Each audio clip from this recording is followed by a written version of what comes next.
Ya silakan, ini benalu-benalu kalau mendengarkan atau melihat konten ini marah silakan. Iya. Kalau kamu punya rasa berarti kamu itu waras. Iya. Tapi kalau nggak punya rasa berarti bener kamu itu penganut umat. Artinya edan. Gitu.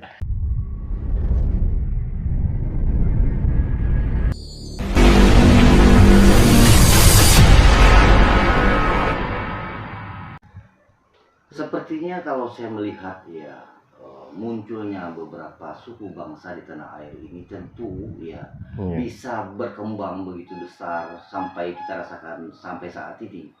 Saya berpikir tentu ada pakem yang dipegang. Iya. Gitu.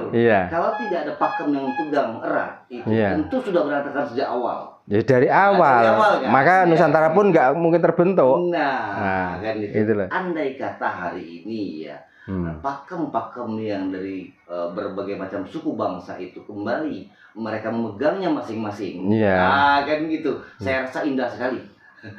Ya di samping indah, moto dari Nusantara yang gemah ripahlo jinawi karto toto harjo ini akan terbentuk, Pak. Masalahnya orang itu sudah kehilangan pakem, Pak. Kalaupun dia memegang pakem, kadang-kadang untuk kesombongan diri. Karena saya sudah memegang pakem ini, jadi gampang untuk menyalahkan orang lain. Gitu loh. Ada yang memegang pakem, tapi akhirnya jadi peramal. Ini masalahnya. Ya karena orang Nusantara itu diakui nggak diakui, Pak. Otaknya sudah terjajah loh, Pak. Otomatis. Makanya saya sering ngomong, kalau zaman penjajah Belanda, Jepang waktu itu, yang dimusuhi itu fisik. Lah penjajah gaya baru yang dimusuhi itu otak, Pak. Kita didogma, kita didoktrin. Kita kelihatannya hidup tapi mati otak kita, Pak. Gitu loh. Bahkan sampai yang namanya setan saja itu diajak memusuhi.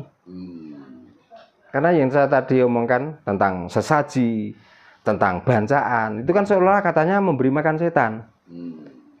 Nah, kalaupun itu memberi makan setan, kan betapa indahnya hati orang-orang Nusantara. Bahkan makhluknya Tuhan yang namanya setan kita membantu memberi makan. Apalagi manusia sama manusia. Kan ajaran yang luar biasa sebenarnya. Betul sekali. Bahkan pernah terlintas di pikiran saya ya. Karena saya dari Sumatera. Saya otomatis mengenang atau kenal dengan kata Sriwijaya. Nah kan gitu. Nah Sriwijaya dulu itu terbentuknya suatu kerajaan itu adalah kesepakatan dari beberapa orang pada waktu itu. Itu pikir saya. Setiap kesepakatan pasti ujungnya membaikkan untuk semua yang sepakat tadi kan gitu, Pak. Iya betul ya. Kan gitu. Nah sehingga semakin tumbuh ya, akhirnya dengan keberadaan Sriwijaya ini kan merasa diuntungkan. Nah kan gitu. Nah dengan diuntungkan akan tumbuh semakin besar.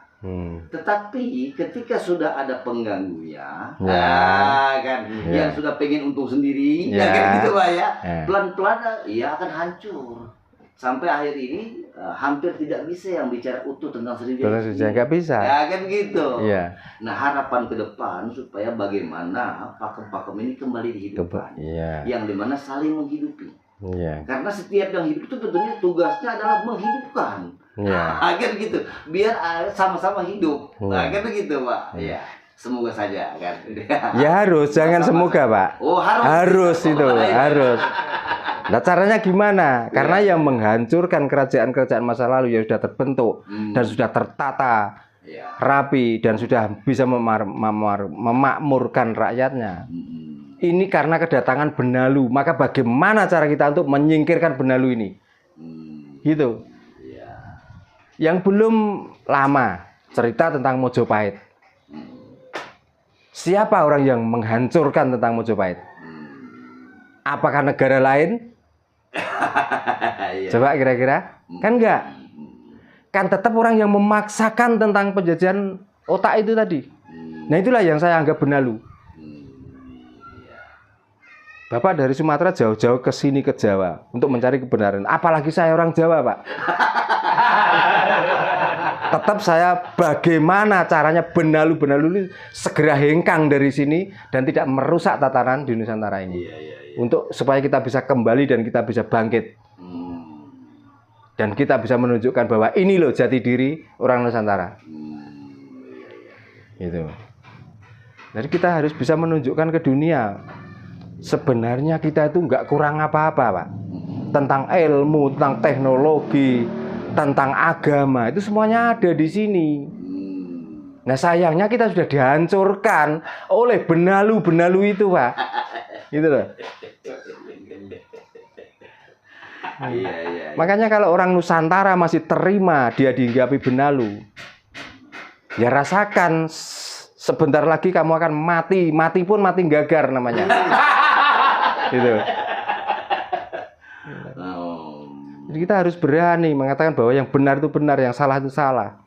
Kita nggak harus ngikut terus. Kalau situ ngomong benar kita anggap benar, itu ngomong salah kita ngikuti, itu adalah salah. Jangan begitu. Kita hidup di negara kita sendiri kok.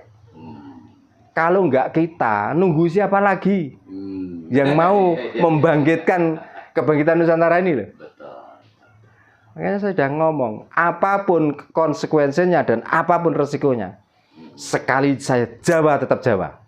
Saya nggak mau dikalahkan. Iya. Itu. Nusantara. Sekali Nusantara tetap Nusantara. Itu. Pahlawan kita terdahulu rela mati demi Nusantara kok. Nah kita yang sudah menikmati Nusantara ini kok nggak berani berkorban itu loh. Malah berkorban untuk negara lain. Coba bayangkan. Iya. Seandainya hasil dari Nusantara ini nggak tiap tahun itu dibawa keluar. Tiap bulan ini sekarang. Mungkin sudah bisa loh. Satu nyawa itu digaji berapa sudah bisa loh. Coba. Karena masih dogma dari benalu itu tetap rusak. Ya silakan, ini benalu-benalu kalau mendengarkan atau melihat konten ini marah silakan. Iya. Kalau kamu punya rasa berarti kamu itu waras. Iya. Tapi kalau nggak punya rasa berarti benar kamu itu penganut umat. Artinya edan. Gitu. Kebelum bahasa Jawanya. Bahasa Jawanya ya. Kebelum, Pak. Iya. Jadi setiap bahasa itu tentu mengandung maksud dan tujuan. Tujuan masing-masing. Iya. Gitu. Tapi karena bahasa umat itu juga dibawa ke sini, makanya saya mengartikan juga orang edan. Iya. Begitu. Bahasa sini gitu kok, umat itu edan kok. Umat itu kadang orang sakit kronis kambuh itu ya umat. Orang yang agak sendeng tambah parah itu juga umat. Ngamuk itu juga umat. Iya. Nah, untuk memudahkan mengartikan bahasa umat itu ya bahasa edan itulah yang benar. Sebetulnya bahasa ini adalah salah satu kekayaan intelektual bangsa kita. Ya lalu ratusan suku bangsa ini yang mempunyai bahasa. Alangkah kaya kita ini ya, luar biasa dibanding negara-negara lain. Coba orang luar itu kalau membicarakan tentang nasi, kalau bahasa Inggrisnya, betul. Iya. Res. Iya. Ya. Padi. Res. Res juga. Ya. Nasi yang sudah res. Basi. Iya. Juga res. Iya. Nah, tadi yang saya bicarakan coba. Iya. Yang masih ada pohonnya dan masih ada daunnya dinamakan padi. Betul. Yang sudah diambil bijinya saja dinamakan gabah. Kalau sudah dikupas kulitnya beras. Dimasak namanya nasi. Iya. Atau sego. Coba. Nah itu nggak perlu pakai kata ini dari kosakata ini menjadi ini, nggak perlu. Orang kalau sudah bicara sego sudah tahu. Betul. Berarti padinya sudah dimasak. Iya. Gitu. Dimasak pun sedikit tambah air namanya liwet. Kebanyakan air namanya bubur. Iya. Nah itulah. Jadi kalau saya renungkan kembali ya dengan bangsa kita ini terdiri dari berbagai macam suku bangsa ini ya. Dari Sabang sampai Merauke ini ratusan suku ya. Bahkan mungkin ada aksaranya. Iya. Berarti sangat berwarna sekali bangsa kita ini ya. Sangat meriah sekali ya Pak. Orang yang merasa kita di negara yang sangat rendah, ini adalah orang-orang penganut umat Pak. Masih kembalinya ke situ. Ya itu tadi, karena otaknya sudah terjajah itu tadi. Iya. Maka kita tuh merasa bodoh, kita tuh merasa rendah. Benar. Kita tuh merasa nggak punya bahasa yang indah kecuali bahasa imporan. Iya. Itu adalah orang-orang yang umat itu tadi loh. Kalau orang waras Nusantara, kita tuh bangga Pak. Coba lah, kita itu nggak perlu ke sawah, nggak perlu ke kebun. Kita datang ke hutan. Di sana ada buah-buahan yang liar. Benar. Namanya conroman. Itu kalau kita ambil, kita makan, di samping manisnya dan asamnya, itu menyegarkan badan. Itu sudah diteliti, conroman itu bisa mengobati jantung, paru-paru. Sangat luar biasa.